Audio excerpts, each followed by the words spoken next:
Бүгін мен 55-ші параграф неліктен экожүйелер өзгереді дегенді сіздерге түсіндіріп келіп тұр. Экожүйелердің жіктелуі екі кезеңге бөлінеді.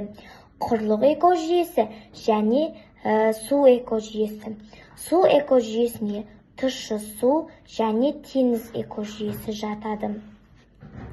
Мен бұл экожүйенің жүктелуін осылай сызба арқылы көрсеткім келеді.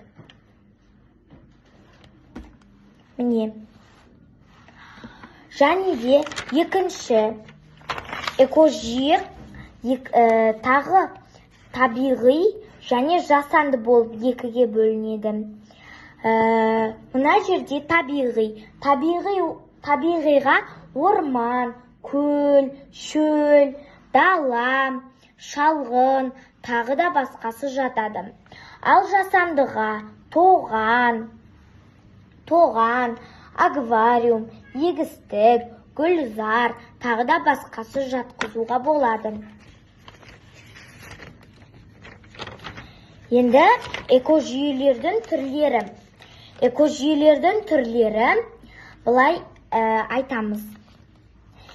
Күннің әсерінен қалыптасатын экожүйе, күннің әсерінен және басқа да табиғи көздердің әсерінен қалыптасатын экожүйе, күннің әсерінен қалыптасып және басқа да табиғи көздермен қалыптасатын экожүйе, және жанармай әсерінен қалыптасатын экожүйе. Жалпы тағы экологиялық түркіжайттар деген тақырыпты да түсіндірейін. Түркіжайттар дегеніміз ол үш түрге бөлінеді.